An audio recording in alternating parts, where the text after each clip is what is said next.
அனைவருக்கும் வணக்கம். 60 வயசுக்கு மேல இருக்கிறவங்களுக்கு ஆதார் கார்டு மட்டும் கொடுத்தா போதுங்க, இலவசமா மருத்துவ சேவைகள் பண்ணப்படுது. அது எந்த ஹாஸ்பிட்டல், அது எங்க இருக்கு அப்படிங்கறது இந்த வீடியோல பார்க்கலாம். இந்த ஹாஸ்பிட்டல் சென்ட்ரல் கவர்மெண்டோடதுங்க. இது சென்னையில கிண்டியில இருக்கு. இதை நம்ம பிரைம் மினிஸ்டர் நரேந்திர மோடி அவர்களால பிப்ரவரி 25, 2024 திறந்து வைக்கப்பட்டுச்சு. இதோட பேர் தேசிய முதியோர் நல மருத்துவ மையம், நேஷனல் சென்டர் ஆஃப் ஏஜிங். இந்த மருத்துவமனை நம்ம இந்தியாலேயே மொத்தம் 2 இடத்துல தாங்க இருக்கு. ஒன்னு டெல்லியில எய்ம்ஸ் ஹாஸ்பிட்டலுக்குள்ள இருக்கு, இன்னொன்னு நம்மளோட சென்னையில இருக்குங்க. இந்த ஹாஸ்பிட்டல் முழுக்க முழுக்க முதியோர்களுக்காகவே ஒவ்வொரு விஷயங்களையும் பார்த்து பண்ணிருக்காங்க.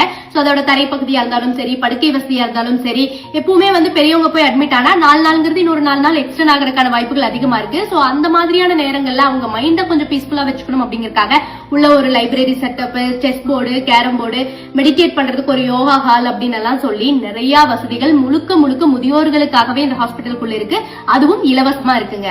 இந்த ஹாஸ்பிட்டல் முழுக்க முழுக்க ஏழை மக்களுக்காக. என்னால மருத்துவ செலவெல்லாம் பண்ண முடியாது, ஒரு ஏஜுக்கு அப்புறம் என்கிட்ட வருமானம் இல்ல அப்படிங்கிறவங்க இதை யூஸ் பண்ணிக்கலாம். இல்ல இந்த ஹாஸ்பிட்டலுக்குள்ளேயே நான் கொஞ்சம் லக்ஸூரியா இருக்கணும் அப்படின்னு நினைச்சா இங்கேயும் செப்பரேட் ரூம்ஸ் எல்லாம் இருக்குங்க. அதுக்கு மட்டும் நம்ம கொஞ்சம் எக்ஸ்ட்ரா பே பண்ற மாதிரி இருக்கும். இந்த மாதிரியான ஹாஸ்பிட்டல்ஸ் நம்ம தமிழ்நாட்டுல பல இடங்கள்ல வந்துச்சு அப்படின்னா நல்லா இருக்கும் அப்படின்னு நான் நினைக்கிறேங்க. 60 வயசுக்கு மேல உங்களுக்கு தெரிஞ்சவங்க யாராவது மருத்துவ செலவுகள் பண்ண முடியாம ரொம்ப கஷ்டப்பட்டாங்க அப்படின்னா சென்னையில இப்படி ஒரு ஹாஸ்பிட்டல் இருக்கு அப்படிங்கிற விஷயத்த கன்வே பண்ணுங்க.